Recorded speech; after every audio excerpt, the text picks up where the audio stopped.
gabay, ang inyong paboritong public service program ay susulong na naman. Maririnig kami sa bagong time slot na alas 5 hanggang alas 6 ng gabi, Lunes hanggang Biyernes. Sa prime time slot na ito, higit na maraming listeners at viewers ang aabuti ng aming iba't ibang segments tulad ng Gospel Verse a Day, balita sa special sectors tulad ng OFW, senior citizens, Chinoy community at iba pang makabuluhang sektor. Makakasama ang veteran journalist na si Loli Acosta. Mabuhay! Sulong na Bayan! Alright, mapagpalang hapon po sa ating mga tagapakinig. Welcome po sa ating programang Sulong na Bayan. At tayo po ay napapanood at napapakinggan sa ating website www.dwiz882am.com at syempre sa ating FB streaming. Live po tayo sa YouTube, may X account, may TikTok at syempre sa mga iba't ibang TV devices natin, lalong-lalo na sa digital news radio Aliw TV Channel 23. Libre po yan. You can just turn it on and you'll see our guest and me this time. Alright, sa iba namang mga kaibigan natin at mga tinatawag nating modern day heroes, syempre good morning, good afternoon, good evening as the case may be. Lalong-lalo po sa Estados Unidos, sa East Coast, sa West Coast, ganoon po sa gitnang silangan. Napakalakas po natin sa Kingdom of Saudi Arabia, dyan sa Jeddah, Riyadh, Dubai, Qatar, at syempre sa mga neighboring countries, saan-saan naman po yan, sa Down Under, sa Australia, hello mate, at syempre sa mga karating po pa rin sa Asia, meron po dyan sa Malaysia, Indonesia, Thailand, Singapore, Hong Kong, Myanmar, Papua New Guinea. Malakas din daw po tayo dyan sa Macau at syempre sa South Korea. At ang mga European countries, nakatuon din po sa atin. Ang mga kaibigan natin dyan, si Dr. Ana Isabel Ruiz, ang Deputy Head of Delegation ng EU. Hello, I'll see you soon. At syempre Luzon, Visayas, Mindanao, lalong-lalo po sa ating mga kapatirang Muslim. Assalamu alaikum.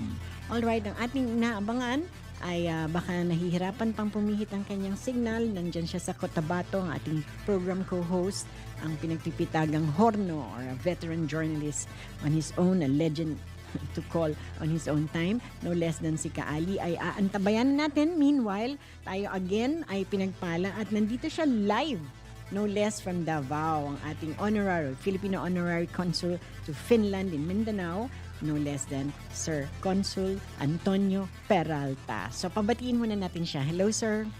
Hello, Loli, and thank you for inviting me to your show here. And once again, to all our listeners and to all the countries that were mentioned, a very impressive list.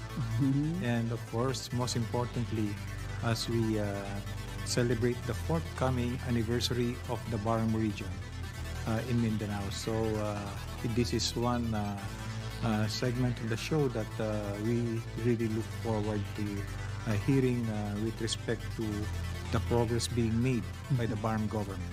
Yes, congratulations syempre sa ating Chief Minister Al-Ahod Ibrahim for the 6th year anniversary ng Bangsamoro Autonomous Region in Muslim Mindanao.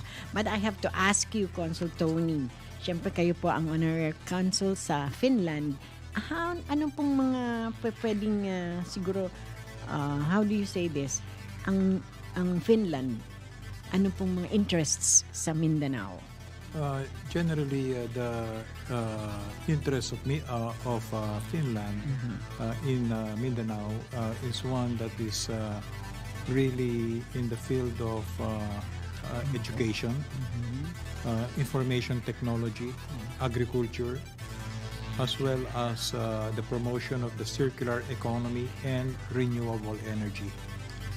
Oh, very vital issues lahat po yan ngayon. Ano? How can that benefit? Ito pong mga inyong na-mention sa atin, sa bansa natin, particularly nga po, the area of Mindanao.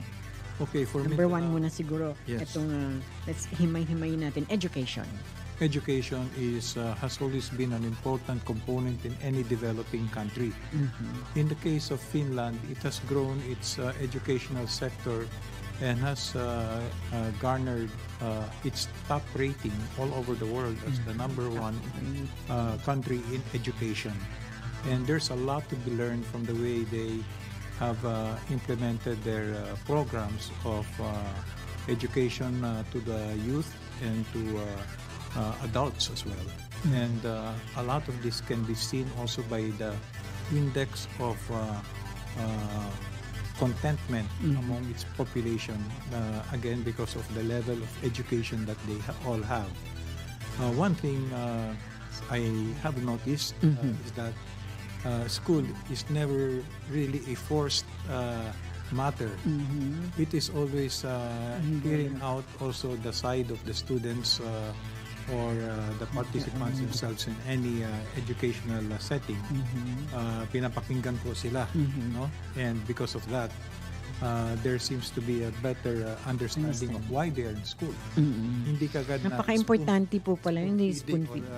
binibigyan Silver na platter. ready-made program. There's also what we call intensive consultation. Ayun. They are done When that happens, mas malinaw. mas malinaw and alam nila kung saan sila pupunta and what courses they will take. That's why they're hugely successful because they respect the individuality of each student. So each student really has a story to tell, has their own backgrounds and all. And Iba-iba rin yan, ano because po? of the varying differences and there's one thing always in common, and that is ensuring that there is that desire to stay in school and to learn. So gusto talaga ng ating mga kababayan na matuto. Yeah. Walang tamad matuto, ganun po ba? Walang tamad dyan because sa kanila it's a choice. You can either stay in the class or you can not attend. So It's your loss. Walang pilitan yan. Opo. And because of that, they get to see that their society itself was able to advance a lot because I would say there's so much freedom there for even for students to express Choices. reflecting their own choices as well. Napaka-importante yan. Biblical din po yan, Sir Tony. Yes. My people perish for lack of knowledge. Nandiyan yan sa Hosea 4:6. So, pag kulang ang iyong kaalaman, then you're not armed with knowledge. Lalo ka nang nandiyan na lang. Kasi choice mo yun, hindi mo gustong maaral. Pero sabi mo, ang good news, sir, lahat naman pala inherent sa ating mga kababayan na gustong matuto. So, ang Finland, nandyan yung kanilang focus din sa education. Yes, and that's why we because I also represent the European Chamber of ECC. Commerce of the Philippines, no? Southern Mindanao Business Council. Wow, opo. It is also on our Education Advocacy Committee to be bringing in schools from Europe to partner with schools in Mindanao. So not only just Finland but also other schools in Europe. No? What school na po ang nag-start na dyan? Sa Davao ba? In Davao, there is a German school, Okay. Holy Cross Davao College. The University of Mindanao has also pursued some partnerships also. What about MSU? MSU, siguro meron. Meron na. Hindi pa we're not aware of that yet because most of the schools that have engaged us are members of the European Chamber. Now, we are opening this also to schools in BAM. At one time, we had quite a number of them that were there on the introduction of then, I believe it was commissioner at the time, Dr. Amor Pindaliday. Daliday. He brought in a number of schools pero hindi lang na ma-sustain because of the communication aspect since at the time we were all in the mode of doing online meetings. Puro ano pa lang, Mahirap yung Zoom. minsan COVID now, kasi no? yan. But I believe that with the very good progress being made in telecommunications right now, meron na tayong magkakaroon na ng submarine cable that will link the Southern Mindanao to the rest of the world. Wow. Previously kasi it's coming from the north. Okay. Cebu. Ngayon, Southern Now it's coming Philippines. from the Southern Philippines. That will improve your bandwidth. Because you have a better bandwidth, you're able now to really have a more stable platform to operate your online. That's good news. Ano po yan ngayon na? Magkakaroon tayong submarine. Actually, it's Converge. That is a project of Converge. They have made this public, in fact. Wow. During the term of Congratulations, Mindanao. former President Duterte, they have inaugurated this project in Davao, and this is done through Converge, no? As I mentioned. Right. So, ayan, good news. Wala nang dahilan para hindi tayo mag-aral. Kasi ito na yung mga platform na pinagkakalob. That's Finland also. Ang dami. Education nga ang focus. And then going to another interest ng Finland, ito pong visiting professors in as far as education is concerned. Ano pong ibig sabihin yan? The Visiting Professors Program is intended to allow greater exchange of professors teaching here in schools in Mindanao and schools in Europe. No? Philippine professors going to schools in Europe teaching and observing also their teaching practices, the way they design their programs. Yeah, curriculum. Kung makikita natin still the basic challenge in Philippine education is the job skill mismatch. That there is not much that can go by pag hindi na-address yan. Because we keep equipping our students with courses that are not found relevant anymore by the business sector. So your employability goes nil. down. Yeah. So you'll find graduates of a certain course Hindi naman doing pala. other jobs. Hindi naman related sa kanila. So Sayang. those are one of the things that we have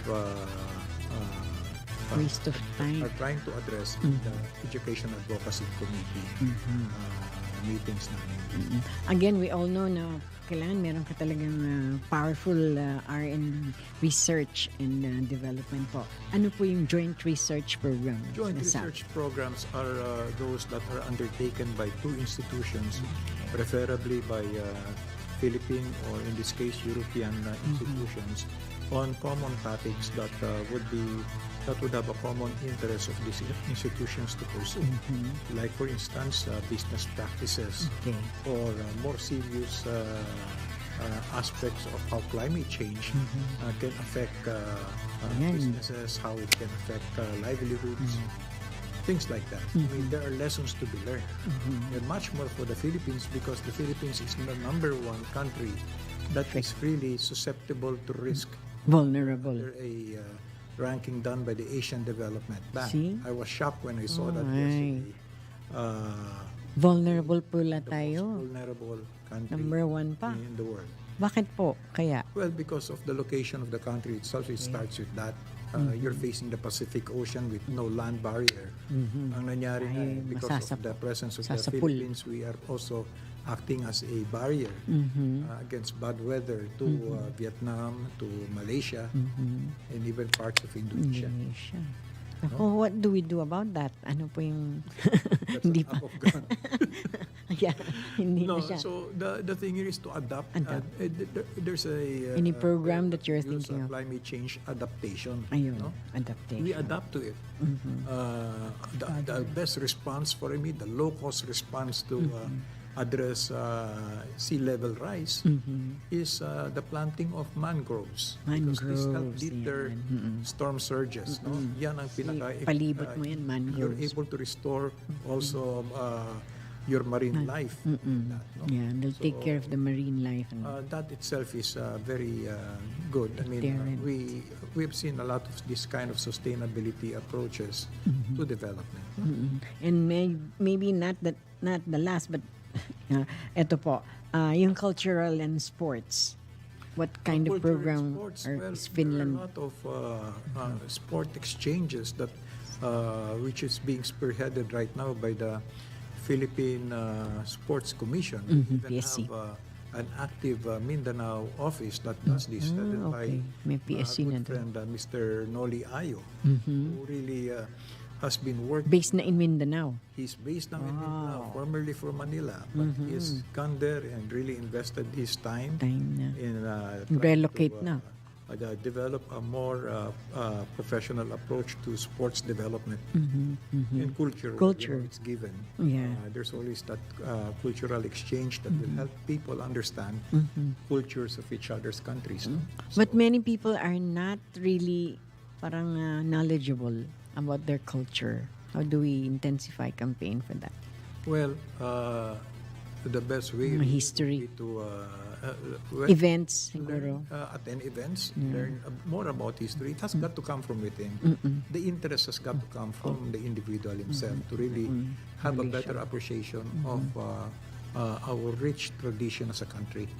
Kasi magulat ka, Sir Tony, ang ganda ng Mindanao. You guys are blessed. Magsabog siguro ang Panginoon ng blessings. Kayo ang isa sa talagang sumalo ng marami. You have good land, arable land. Ang soil nyo is super marvelous. Anything na itanim mo, boom, nagpo-flourish. And then you have resources. You have all the natural resources. Mine, gold, iron ore, coal, nickel, silver, name it. You guys have it. So ang tanong na susunod, bakit, lalo na sa siguro Mindanao Development Authority, I have yet to guess our chairman or our secretary Leo here soon. Pero lagi nga sinasabing perception is poor pa rin ang Mindanao. Or For one, and from what I have seen in other countries, poverty is a choice. right. And you were saying Finland is poor. Finland once upon a yan time ang was one of the poorest illustration. countries in Europe. And how they have transformed themselves in decades to become one of Europe's best performing economies is something to look at and learn from. Right. A lot of it, as the saying goes, there's no substitute for hard work. Yes, And the most important thing really, what I have observed is really the strong focus and dedication they have in pursuing whatever they are undertaking. Hindi yun babago ng mga plano, but instead really continuing on and pressing on. Because these plans, when they were developed, were really planned well with the best intentions at heart. Right.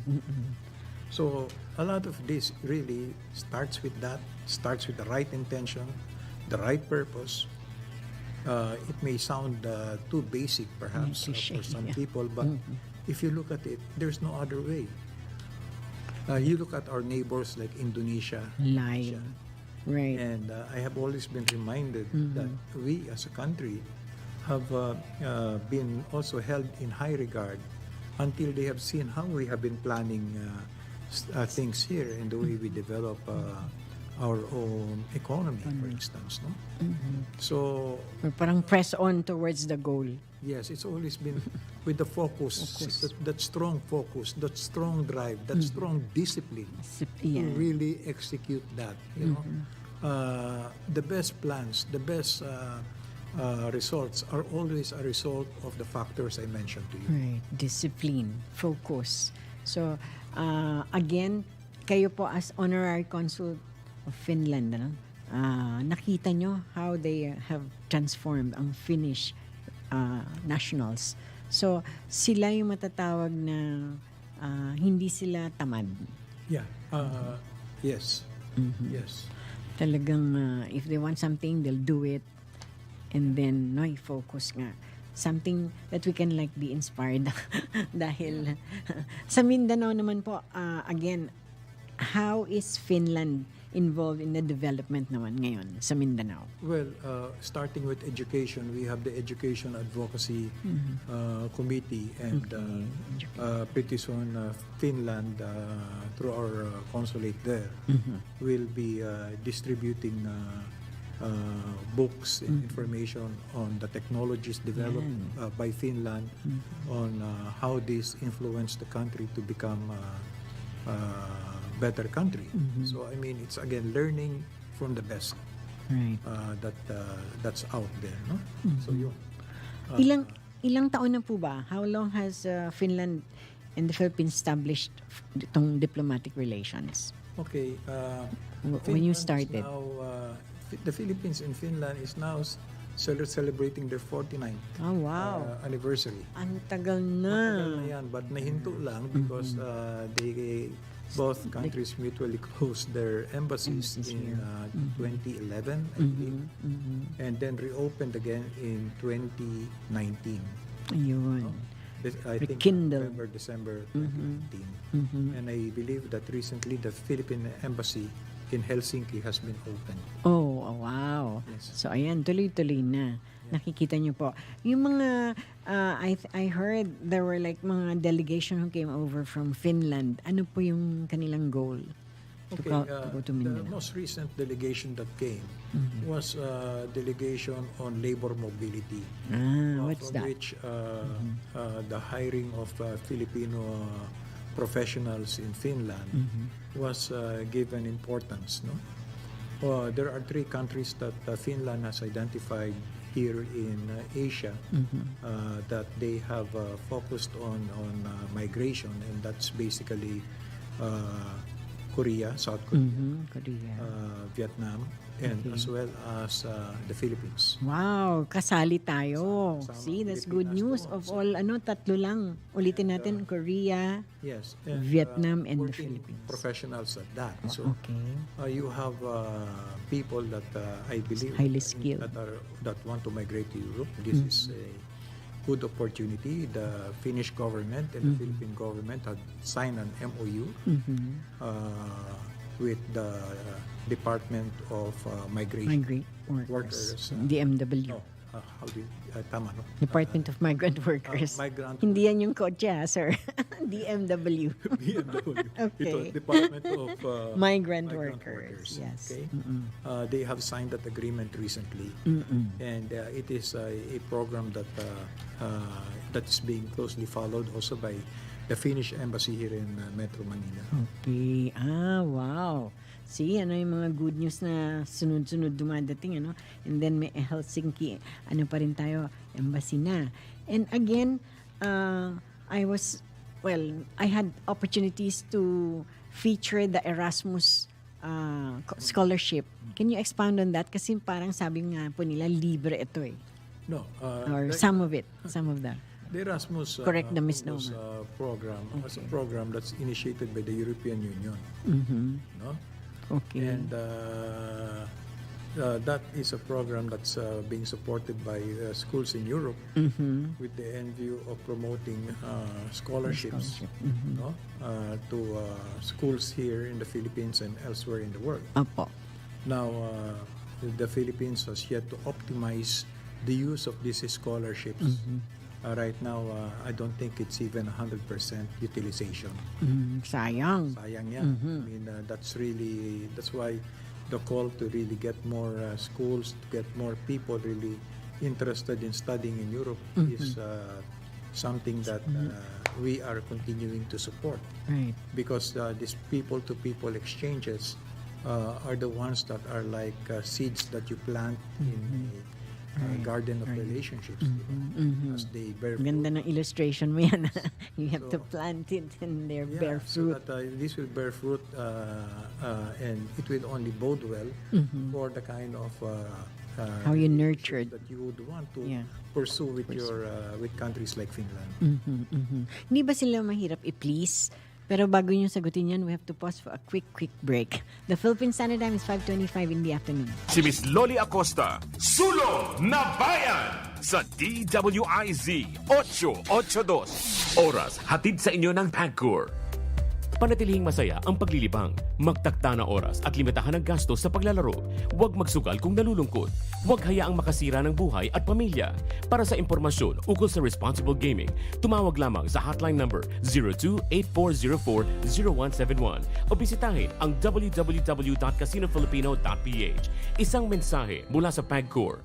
Gambling is for 21 years old and above only. Keep it fun. Game responsibly. Adik ka na ba sa sugal? Lagi ka bang nakakaramdam na matinding udyok na magsugal? Laging gigil na makabawi sa pagkatalo? Naglalaan ka ba ng mas malaking oras at salapi para sa sugal sa halip na para sa pamilya? Nababaon ka na ba sa utang at nagbebenta ng mga ari-arian dahil sa pagsusugal? Kung kailangan mo ng tulong o maging ang isang mahal mo sa buhay, may mga programa ang Philippine Amusement and Gaming Corporation o PAGCOR PAGCOR tulad ng Player Exclusion Program at iba pa. Para sa dagdag na detalye at impormasyon tungkol sa problem gambling, mag-log on sa www.pagcor.ph/regulatory/responsible.ph. Isang paalala mula sa PAGCOR. Game safely, game responsibly. Pagsapit ng alas 12 bago ka mag-lunch O kaya nagla-lunch ka dagdagan pa ang mga alam mo para hindi ka naman huli sa balita. live sa DWIZ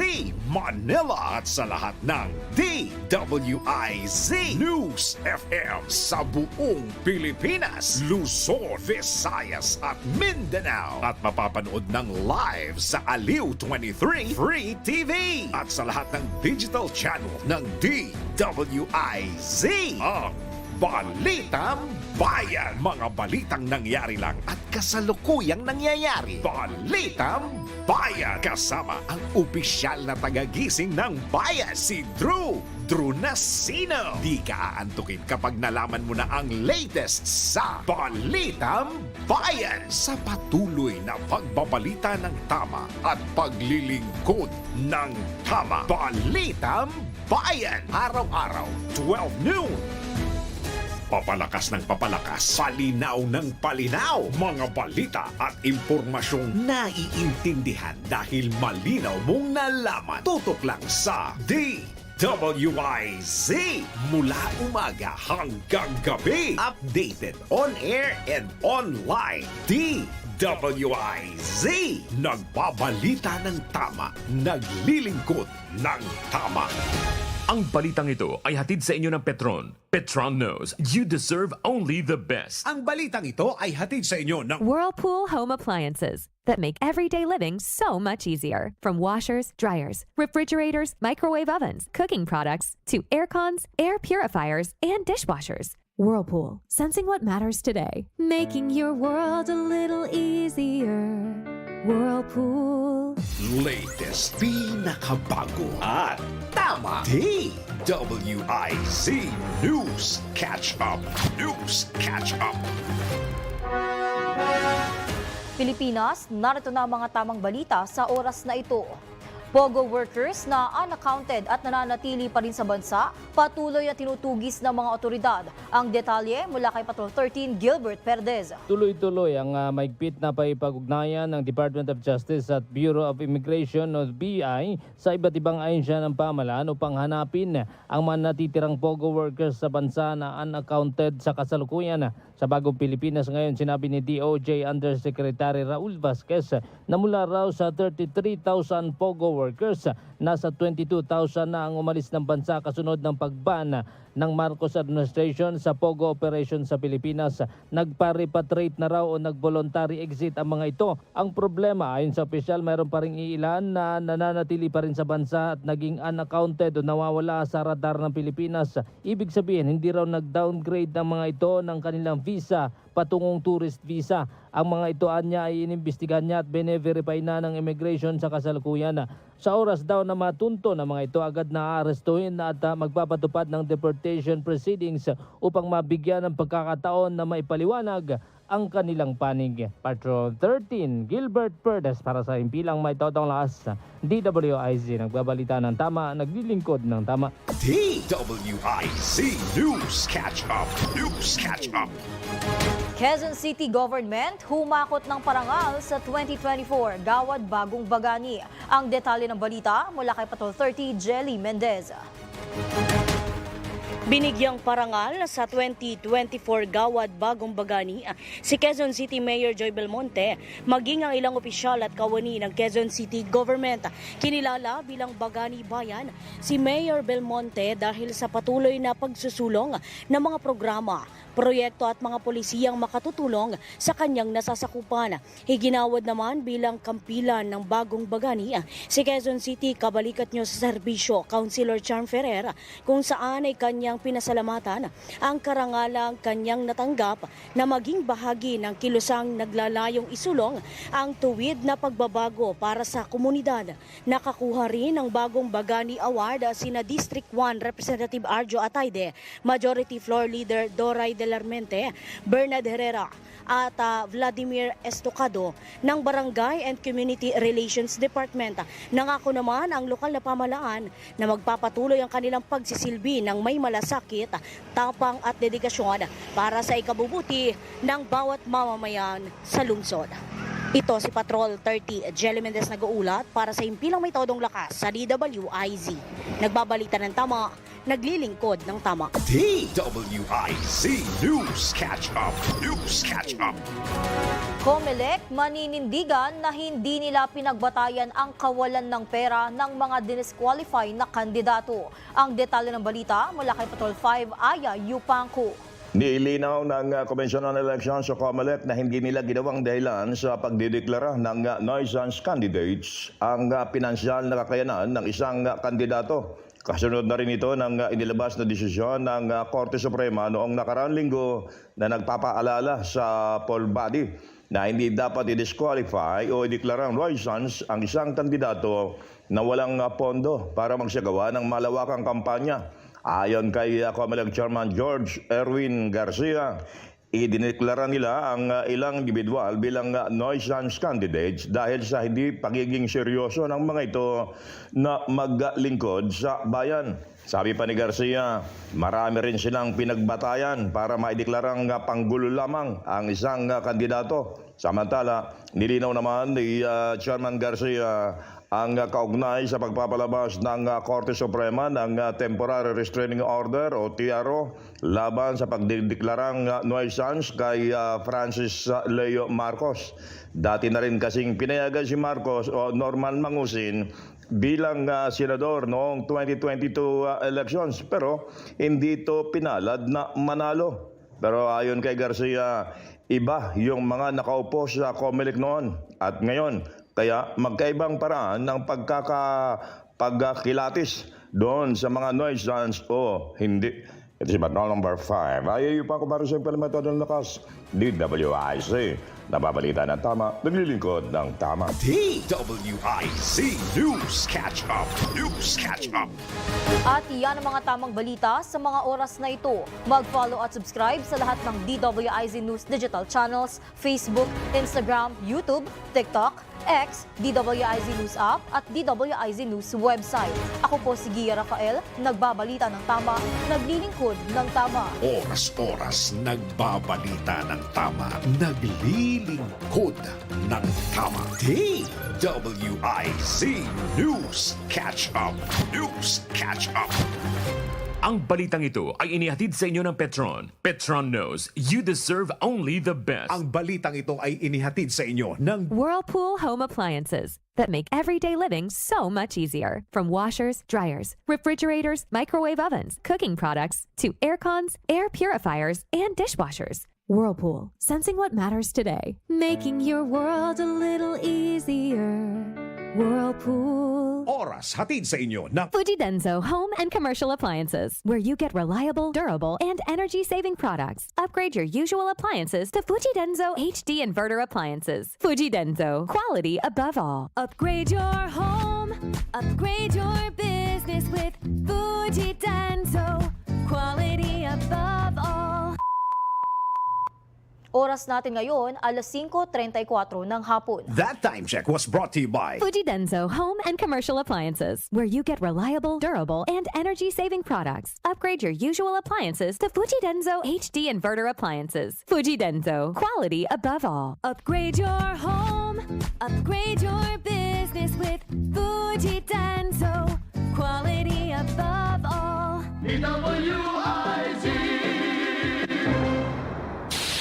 Si Miss Loli Acosta, Sulong na Bayan sa DWIZ 882. Alright, nagbabalik po muli ang ating programang Sulong na Bayan. Ako, pasulong na po ang ating bayan. Bakit po? We have good people and trusted people. Ang integrity is that incomparable dahil yan po ang mga talagang kailangan nating sundin dahil sila yung expert in the field. Lalong-lalo na po, siya po ang ating honorary consul dyan sa Finland. Nakita niya at mismo ang Finland ay matatawag na nakita yung potential ng mga pwedeng investan sa Mindanao. Dahil nga po sa ating honorary consul no less than si Sir Tony Peralta. Ayun ang tatanong ko sa iyo, sir. Ano ba ang gusto ng Finland ngayon sa atin? Ito ba ay nasa hanay ng agrikultura? Yes, through the circular economy. Ayan. Paano pong ibig sabihin ng circular economy? Yung circular economy is just like a circle, no? Okay. It starts with the planting preparation and the planting of a specific crop until it becomes a fruit bearing or a crop that has a better yield ready and then ready for harvest. And then once it's harvested, it goes to post-harvest phase, no? Ito na yun mga warehousing natin, and from there it's bagged and sold to the markets. No? May mga cold storage pa yan minsan. Depende sa crop yan. Opo, kung anong klase. High value vegetables yan, it's recommended that you have a good cold storage facility. And for regular crops like corn and rice, you definitely need a good warehouse to store that in. One that cannot just be infested. Pests, no? Opo, dahil may mga nabalita nung araw talagang na-infest tayo. Because mga insekto. the challenges of climate change has brought about the emergence of new pests in rice fields or in corn fields. We have been seeing this in different farms. So the task of trying to improve agricultural productivity is also impeded by the extremities of weather, no? And how you're able to really cope with it. I remember kasi Consul Tony, ewan ko kung ilang edad ako nun, but hindi, etong Thailander, sa atin sila nag-aaral sa Erie. We have one in Laguna. Yes. Eh tayo ngayon, mukhang tayong mag-aaral sa kanila. Ano nangyari? Well, for one, again, they have taken to heart what they have learned from us and have really employed this in their work. As a farmer, as a trader, they have learned a lot from the Philippines. Our neighbors have said that they have really learned a lot from the Philippines. Even there was a time in Indonesia's development where I would say 30% of the workforce in the middle management to senior management were all Filipinos. This was Imagine. 80s. Oh, 80s. 80s and Tayo trainer. 90s. One of the trailblazers there is MVP. Right. Mr. Manny Pangilinan. I was a young banker out of Singapore then. I was working with ASEAN Merchant Bank. And that's where we really saw what he did. Si MVP, imagine. Yes, what MVP has contributed to the growth of the Indonesian economy then. So may nurturing. You can say, nurturing. hindi pa pwedeng Finland lang yan. That's it. Bahala na si Batman. I'll go back to the basics again of keeping focus, keeping a strong disciplined approach to implementing projects, implementing endeavors, and making it work, and finding the least excuse that it cannot be done. Right. Kasi nandiyan na lahat eh. Yeah, How can you not do it? It's the common thread that I see in more successful economies. The tendency to be faced with, let's say, difficulties, Challenges. is an opportunity for others to come in. Sabihin nila, Blessing. walang kuryente. Right. We're implementing a project right now in the Barn area, and most of the Power outage, wala. the power supply that has been really unstable in certain areas, Paano? which also affects agricultural productivity. That's one. And then, without power, then automatically a lot of things can go wrong. Hinder. You can't even have decent banking. You can't even have decent Operation. telecommunications and the like. So people have resorted to Manual. manual by having their own generators. But Mas mahal. these kind of generators also leave carbon footprints Ayan. dahil fuel That's based. toxic. Oo. Hindi siya environmental friendly. Hindi environmental friendly. That's why we in Finland advocate Yeah. the use of Clean. renewable energy. Hindi Clean. lang solar but also wind. Wind pati. We have good wind here. My gosh, in Ilocos. Oh yes, in Ilocos you have Right. that. You already have a wind farm. Oo, kaya nga. So those are things that we want to see happen here. In fact, Minda, together with a French group, they have already look at hydrogen power. Imagine. So Kaya this is din. something else that Mindanao is a Development promising Authority. sign, again from our friends in Europe, no, about their interest in Mindanao. Yeah. So circular economy. Again, So yung circular economy, I'll Paano go back to that. It's basically premised on a concept that there's almost zero waste. ayan. So Zero yun waste. let's say in the area of rice farming, your waste there is really your rice hull. Ah, So okay. how do you now, ano ba sa Tagalog yan in layman's term? Rice Rice husk. husk. Some people in our place we call it ipa. Ipa. Oh, Okay. ipa May yan. gamit Oo, pala yan. May gamit yan. Oh, see, you don't So, know. what's Laking- being done right now by certain entities there is that they process this Okay. into It has become what? biochar. Okay, So once it biochar. becomes biochar, it is then converted into carbon-based inputs. Okay. Where you Pwede combine i-mix. where you mix it with other farm waste. Ayan. So And it with becomes- that you have a soil conditioner.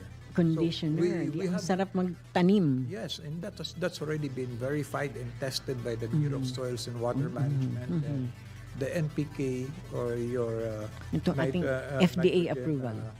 potassium content on that is really High. acceptable within the acceptable FDA. range of a organic farm input. Farm. See? Not many people know that. Pwede pala yung ipa i-mix mo and then you create and produce a good fertilizer. Yeah. I'm sure mapapakonti ang gastos.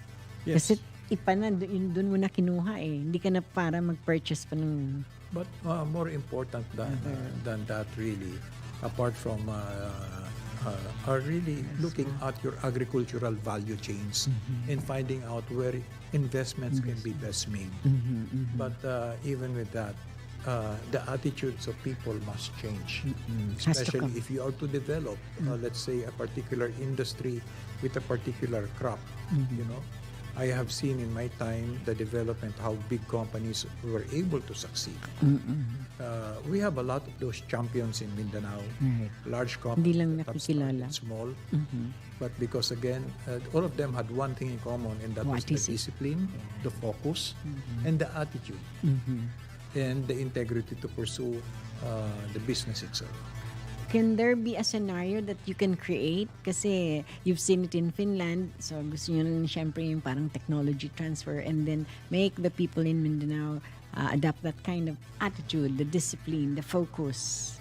I am hopeful for, especially as the BARM celebrates its Sixth anniversary. sixth anniversary, that this can take root in our lifetime to see the transformation of farm Mindanaoans. agricultural lands into more productive areas of development and as a model for development.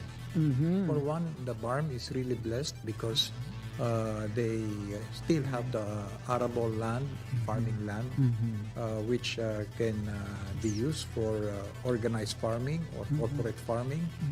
Of course, in partnerships with your cooperatives there. So it becomes an inclusive approach to development. Will that help? You mentioned about cooperative. How does that work?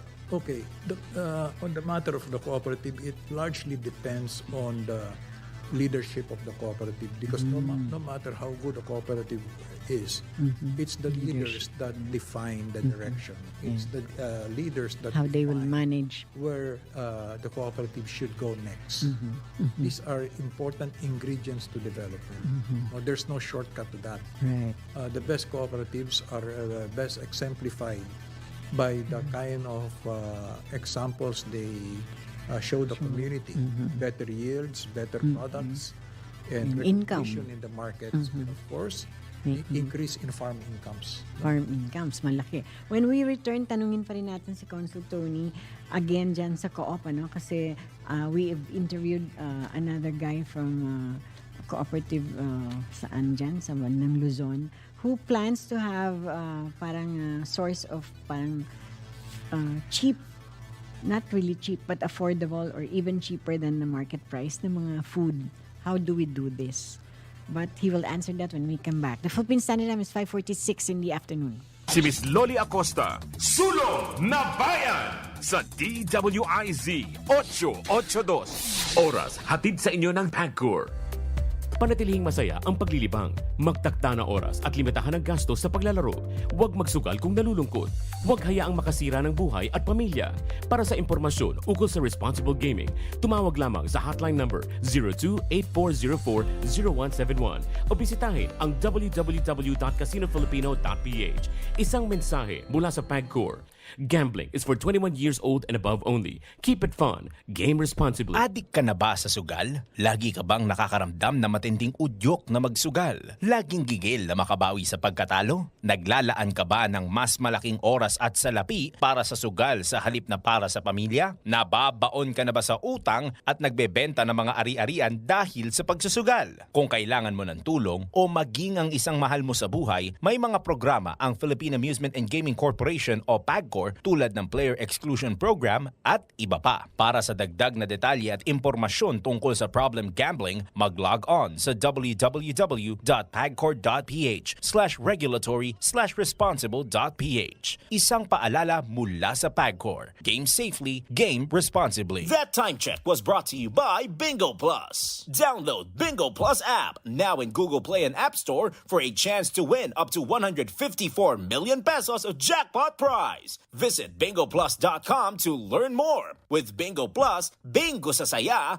plus sa panalo. Bawal ang babagal-bagal. Bawal ang kukupad-kupad. Mabilis na ang panahon, kaya maiiwan ka kapag hindi ka nakasabay sa bilis ng panahon. Presyo ng gasolina, saan traffic, saan hindi. May strike ba o wala? At mga balitang importante sa buhay ng commuter na Pinoy sa DWIZ.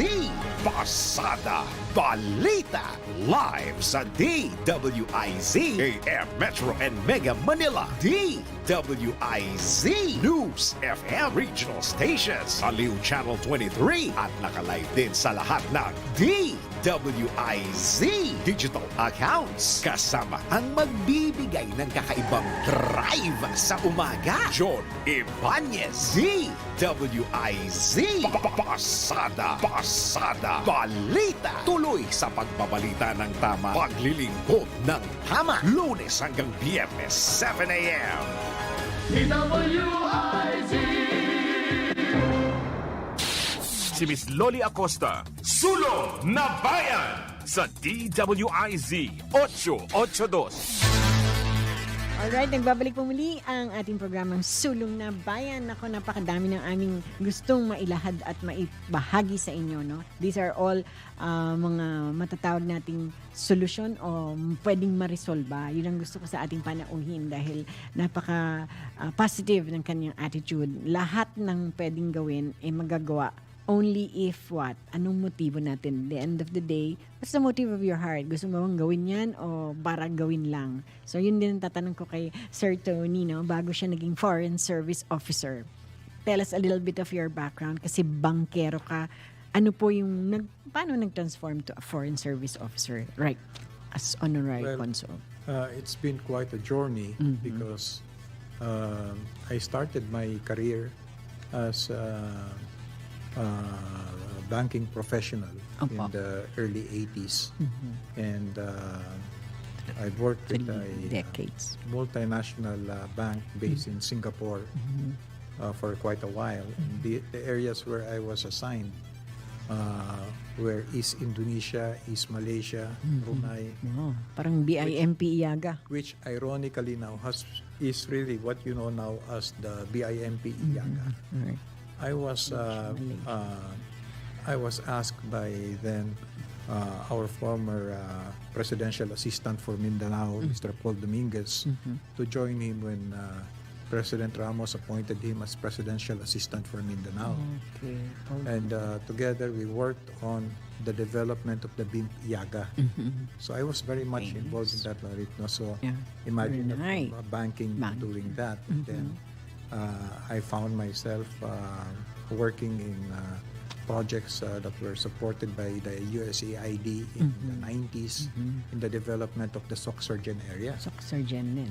Yes, and then until the full development of Mindanao through the Growth with Equity Mindanao program. But those were like, wow, But decades ago. yeah, but you were equipped to do this. Kasi ito na yung insights Yes, mo. because the training and exposure I had to do more of how private enterprise was developed.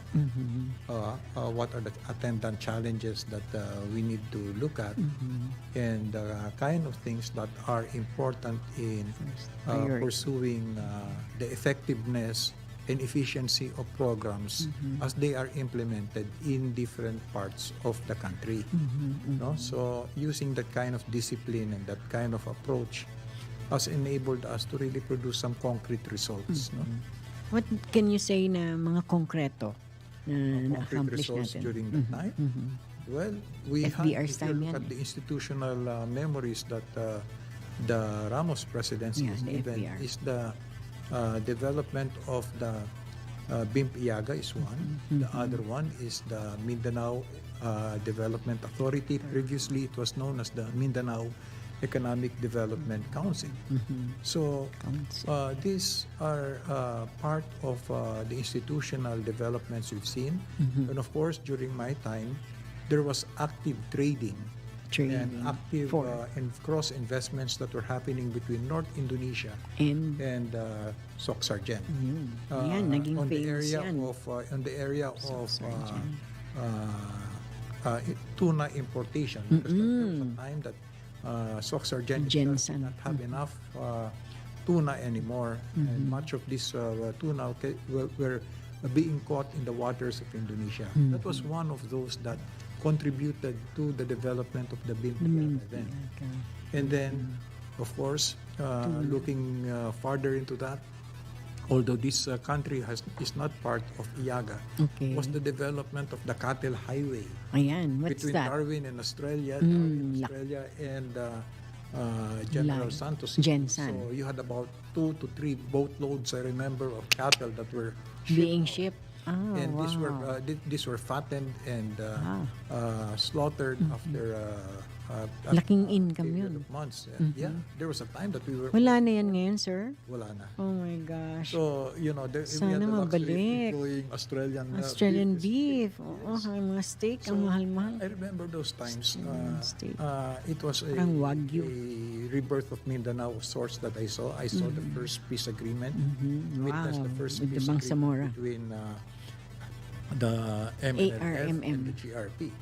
That was in 1995. You were there. Yes, I was Kasama there. ka. Yes, and the GEM program at the time played an important role in peace building by the kind of initiatives it had in encouraging private investments to come in. Now, using that kind of an experience is what we're seeing with the EU project that's being implemented right now, which is the Bangsamoro Agro Enterprise Program funded by the European Union. And So it's happening now. okay, Agro. the beauty about this is that when you talk of investments, I cannot think of any other entity that can bring in the right kind of investments than the European Chamber, because the European Chamber has been tasked with this. So it's like really a built-in strong proposition. They to know really their make onions. things happen. Right.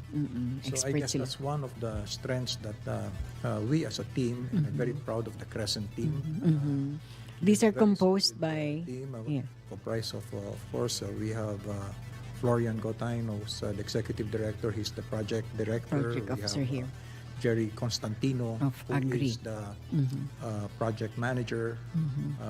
My colleagues, especially June Sanson, and, Cesar Cuyugan, Jake Almansor, Hello. Daryl Shout out, Valdez. Daryl. These are all the very fine Yeah. professionals. One thing I've learned is that you don't need a lot of people to make a strong impact. Just a select few with a Quality. strong focus and strong discipline to do that, you can get things done. Done, And we're now showing that this can be done. Pwede pala. Pwede yan. So in the next few months, what What are we expecting? Yeah. will be the establishment of investments as we see this. That's what we need. Again, in support of your agricultural value chains. Why are we approaching this? Because we want to make sure that the farmers truly benefit from this. Because Sila naman. yes, so that at the same time, about time. if you're able to really help them and improve their Lives. own livelihoods, there is no more reason to get into any kind of conflict because we will all be busy minding Doing our own businesses. Ayan ang maganda. The peace will really be siguro accomplished. Kasi nga pag gutom, di ba Sir Tony, paano makaisip ka ng tama o hindi? Kasi nga kulang the food on the table. Pero sabi mo nga, with this accomplishment, no reason for us to be in conflict with one another. There will be peace. Ang sarap niyan. Peace that passes all understanding. In 60 seconder, Sir Tony, I've had so much of your time, but I'm so grateful na nandyan ka because this is not the last. This will be just a start ng pwedeng collaboration with the Honorary Consul of Finland to Mindanao. Kasi ayan ang focus na natin, yung agri. Maybe perhaps si Sir Jerry, later on we can feature him, ano? At saka iba pang mga officials that you mentioned. Yes. So give us a 60-seconder message of hope na ang Mindanao, lalo na ngayon ng BARM celebrating their 6th anniversary, to give them hope, lalo na ang mga farmers. Okay, for as long as we continue to exist and live, there is always hope. And that hope is something else that we can nurture in our hearts by having the right kind of attitude towards the things that we are tasked with and the honesty to undertake the kind of work that is expected of us by our stakeholders. And of course, what goes with it is really the quality.